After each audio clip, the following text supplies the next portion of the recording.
Hello, everyone. Hope you're having a wonderful day.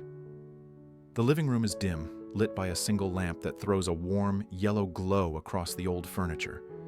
James's father stands near the table, face tight with worry, like he's been holding his breath for hours.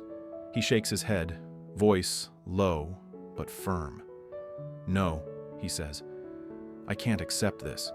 Mrs. Huyen sits opposite him, hands folded, steady and composed. Everyone knows what he means. James wants to adopt a child, bring the baby into the family, like it's the most natural thing in the world. The father's eyes narrow. "We don't know where that child came from," he says. "People don't just hand over a child for no reason. Something is off." Mrs. Huyen answers gently, but there's strength in her tone. The child is innocent, and James and Diep didn't rush. They investigated carefully. They checked the situation. They followed the process. He waves it away. "Investigated," he repeats. "Adorable is one thing. But being adorable doesn't mean safe. Paperwork doesn't mean the truth." The room tightens. The clock on the wall keeps ticking, and suddenly that sound feels sharper, like it's cutting through the silence. "This isn't only about a child," the father says. "This is about James. It's about our family, our future. One wrong step, and everything he built could collapse. Our future also depends on our hearts," Mrs. Huyen replies. "James isn't doing this for show. He wants a home that feels warm. He wants a family built on kindness. We can be careful without being cruel." The father turns, stares into the dark corner, then swings back like a door snapping shut. And then he says the thing that makes the air go cold. "What if that child is Diep's?" The words land hard. Mrs. Huyen's face doesn't show shock so much as hurt. She warns quietly. "Don't speak like that." But his fear has already gotten a voice. "Tell me it doesn't make sense," he snaps. "Diep married young. We all heard things, and now James finds a child that looks like her, too much like her. No coincidence." Mrs. Huyen takes a breath, keeping her voice even. "Diep is not like that. If you have doubts, doubt the situation, not her character. James and Diep checked thoroughly. They wouldn't bring a child into their life without being sure." "Sure?" His voice rises. "You think 'sure' comes from stamps and signatures? The world is not that simple." He starts stacking reasons like bricks. "Coincidences like this don't happen," he says. "A child appears. The child resembles her. And you want me to smile and pretend everything is fine?" "Sometimes life gives people second chances," Mrs. Huyen says. "Sometimes a child needs a home. Not everything is a trap. And if you're worried, we use both, heart and mind, not one without the other." He lets out a sharp laugh. "That's your heart talking. But reason is what kept us alive. Reason saved us from starvation. Now the years pour out of him." "If I followed my heart," he says, "we would have died long ago." Love doesn't fill rice bowls. Love doesn't pay debts. I worked until my hands cracked so you and James could eat. I swallowed pride so he could study and walk into a life bigger than mine. Mrs. Huyen's eyes shine, but she holds steady. "And he is grateful," she says. "But gratitude doesn't mean he must live only the life you can control." The father bristles. "Control?" he repeats. "I'm not controlling him. I'm trying to stop him from making the same mistakes other men made. Trusting the wrong person, rushing into the wrong family." He exhales hard and the argument widens. "And it's not only adoption," he admits, voice rough. "You expect me to accept James marrying Diep too? She has no education. What can she do for him? How can she help him in business, in society? When storms come, will she stand beside him? Or will he carry her like another burden?" As he speaks, he stands taller, like anger is the only thing keeping him upright. His hands tremble, but he hides them by clenching his fists. You can hear the fear under the volume. Fear that James will get hurt, Fear that the family will be laughed at. Fear that all those sacrifices will be wasted in one careless decision. And Mrs. Huyen, she doesn't shout back. She just keeps her gaze steady, like a quiet lighthouse, refusing to let the conversation drown them both. Mrs. Huyen's calm finally sharpens. Education is not the only measure of worth, she says. Diep has worked. She has endured. She has proven herself. She may not speak fancy words, but she has a spine, and she loves James. I wanted him to be smart, the father snaps, not foolish. That word hits like a slap. Foolish, he repeats louder. He studied overseas, yet he comes back and thinks love is enough. He thinks kindness fixes everything. Kindness is not weakness, Mrs. Huyen says. It takes strength to open your home to someone who needs it. He slams his palm on the table, the sound echoing in the small room. Strength doesn't pay the price when disaster comes, he shouts. I have seen families collapse because they trusted the wrong person. I have seen men lose everything because they listened to their hearts and ignored the signs. The clock keeps ticking, steady and uncaring. Mrs. Huyen doesn't move, but her gaze is unwavering. You're afraid. I understand, but fear is not proof. Fear is not a reason to accuse. If you keep speaking like this, you'll poison everything. James's love, Diep's dignity, even the child's future. His breathing turns uneven. His hands shake again, and for a second, the anger thins enough to show what's really there. Exhaustion and panic.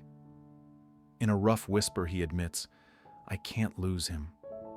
And suddenly you see it. This isn't only about rules or reputation. It's a father who spent his whole life gripping so tight, he forgot how to let go. Mrs. Huyen's voice softens, but it doesn't bend. You won't lose him by trusting him, she says. You lose him when you make him choose between love and loyalty. The room falls quiet, like even the walls are listening. The father looks like he wants to argue, but his throat locks up. If you can't stay calm, Mrs. Huyen adds, we should stop here. Postpone this conversation. Let the heat go down. Postpone, he mutters, eyes burning. While he walks into a mistake, Mrs. Huyen replies quietly, while you remember James is not your enemy. And in the dim light, the gap between them feels wider than the room itself. Logic on one side, love on the other, both trying to protect the same family, but pulling in opposite directions. The lamp hums softly above them, and nobody blinks. You can almost feel tomorrow pressing at the window, waiting to see whether this family will break or bend. Outside, the sky has already turned deep blue, and the last bit of daylight fades like a candle being pinched out. Inside, the air is still tense, like the argument is hanging in the room even after the loudest words have been said. James's father stands there, shoulders stiff, breathing heavier than he wants anyone to notice. The anger is still on his face, but now it's mixed with something else, something quieter and more dangerous. Fear. The kind of fear that doesn't shout, but grips. Mrs. Huyen watches him carefully. Her voice stays calm, but it's not soft in a weak way. It's soft in the way a mother speaks when she refuses to let the home fall apart. She says again, you've spent your whole life thinking love will ruin us, but love is also what kept us going. He scoffs, but his eyes flick away. Love didn't keep us going. He mutters, work did. Discipline did. Knowing the world is cruel and preparing for it. Those things kept us alive. And now, James is alive, she answers. He's strong. He's built something. You don't have to protect him the same way you protected him when he was small. The father's jaw tightens. That's the problem, he says. He thinks he's strong enough to gamble. He paces a few steps, then points toward the doorway like James might appear any second. He wants to adopt a child, he says. He wants to marry a woman who doesn't fit him. And you want me to believe this is all clean? All simple. Mrs. Huyen doesn't flinch. Because it is simple, she replies. The child needs a home. James wants to give one. Diep wants to build a family. That's not a crime. The father's voice rises again. Simple? If it's simple, why does it feel like a trap? He turns back toward her. You say they investigated, he says. But what about what people don't write down? What about what they hide? What about the things we only find out after it's too late? Mrs. Huyen lifts her chin slightly. If you're worried about hidden things, she says, then talk to James like a father, not like a judge. For a moment, it looks like the father is going to explode again. His fingers curl, his lips part. But then he stops, like his body suddenly remembers how tired it is. I gave everything, he says, voice rough. Everything. My youth, my strength, my pride. He taps his chest with one hand, not hard, but with a bitterness that's louder than any shout. I didn't have choices. I didn't have dreams. I had responsibilities, and I carried them so my son could be free. His eyes glisten for a split second before he looks away. And now, he continues, he uses that freedom to walk into something I can't control. There it is. The turning point, buried inside the rage. Control. Not because he wants power for power's sake, because control is the only way he knows how to keep people safe. Mrs. Huyen's expression softens, but her words are clear. You can't control his life forever, she says. And you don't need to. You raised him well. The rest is trust. He shakes his head sharply. Trust is how people get hurt. She answers immediately. And suspicion is how families die. That line hangs for a second. The father looks at her, and you can see the conflict in his eyes. He wants to argue, but he also knows she isn't wrong. The clock ticks again, steady, almost mocking. Like time is reminding them that whether they agree or not, life will keep moving. He sits down hard, like his legs finally gave up. He stares at the table, jaw working, as if chewing on memories. You know why I hate coincidences? He says quietly. Mrs. Huyen doesn't interrupt. Because coincidences ruined people I knew, he says. A man meets someone, thinks it's fate, then loses his house. Another man hears a sweet story, believes it, then finds out he was fooled. I've seen it. I've lived it. His hands tremble again, this time not hidden. It's not rage now. It's the shake of a person who's been holding back tears for years. I can't let James be stupid, he whispers. Mrs. Huyen leans forward slightly. Calling him stupid won't protect him, she says. It will only push him away. He swallows, throat tight. And Diep, he says, the name bitter on his tongue. Why her? Why does it have to be her? Mrs. Huyen answers in the simplest way. Because James loves her. The father almost laughs, but it breaks into a sigh instead. Love, he repeats, always love. Because love is what makes life worth surviving, she replies. He looks up, eyes sharp again. But can she stand beside him? Really? When business is hard? When people talk? When the world pressures him? Mrs. Huyen nods. She already has. And she lists it calmly. How Diep worked. How she faced shame. How she refused to run away even when it would have been easier. She doesn't make Diep sound perfect. She makes her sound human, and that's the point. The father listens, but his pride fights him. Even if she tries, he says, she will always be behind him. Mrs. Huyen replies, a marriage isn't about being ahead or behind. It's about walking together. He shakes his head again, but weaker this time. And the child, he mutters. It looks like her. Mrs. Huyen exhales slowly. Even if the child resembles her, she says, does resemblance automatically mean shame? Or does it mean fate brought them together for a reason? He glares. Don't romanticize it. I'm not, she says. I'm reminding you that Children don't deserve punishment for adults' fears. The father's mouth tightens. His mind is still searching for certainty, but life refuses to give him a clean answer. And that's when the scene shifts. Because while this argument burns in the living room, there's another space somewhere else. Quiet, open, full of the kind of honesty that doesn't need shouting. Twilight has fully fallen now. Outside, the first stars are starting to blink through the darkness. Small and steady. Diep and James stand together, away from the noise. The air between them isn't heavy, it's tender, cautious but warm, like they're holding something fragile and precious. Diep looks at him and takes a breath that feels like the end of a long battle. "I'm ready," she says softly. James's eyes widen just a little. "Ready? To be your wife," she says. "I'm sorry for refusing before. I was scared. I thought I wasn't enough. I thought I would pull you down."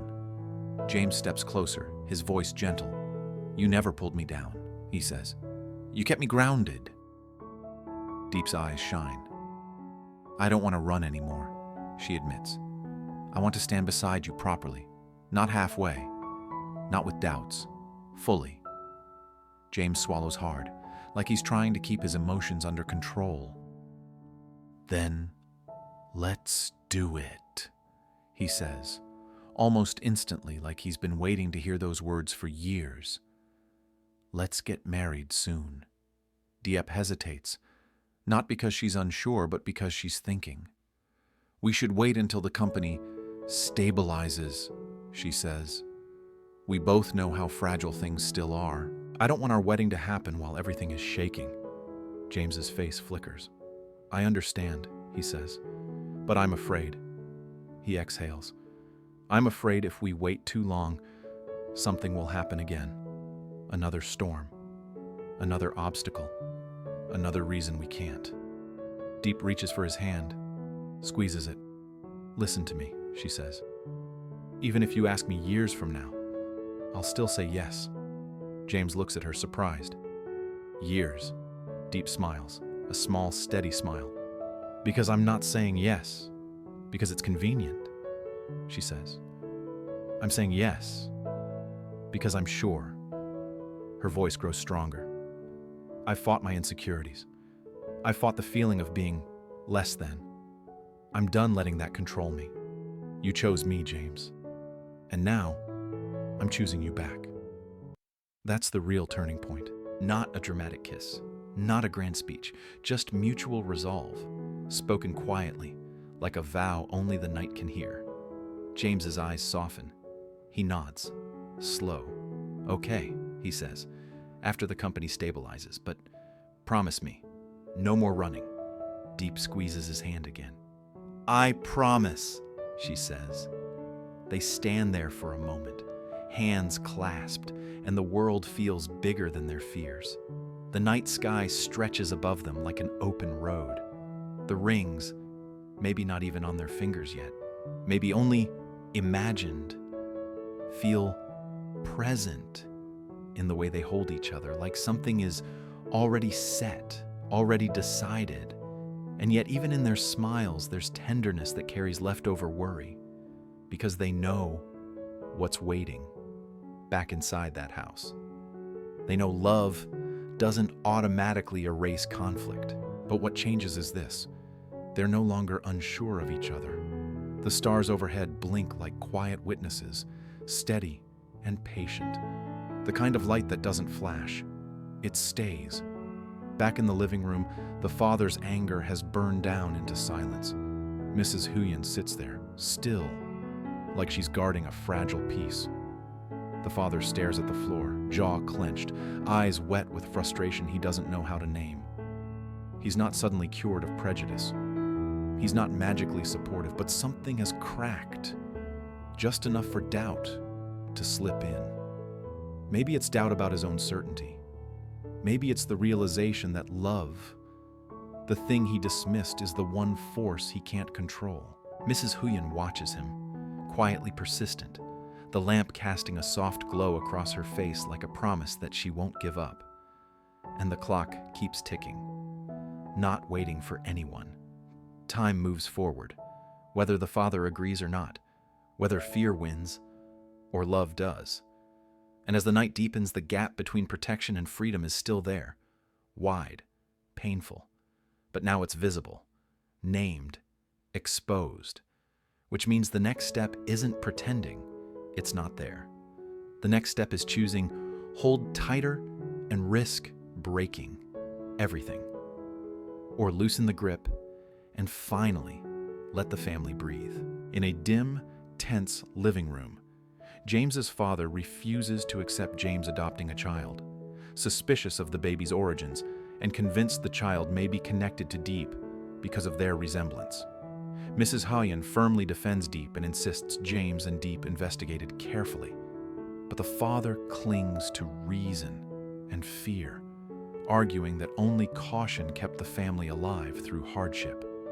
His anger escalates into a painful outburst, revealing deep insecurity and a desperate need to protect James from humiliation and loss. While the parents' conflict becomes a silent battlefield between logic and love, elsewhere Diep and James share a quiet turning point. Diep admits she's ready to become his wife and promises she will say yes even years later, years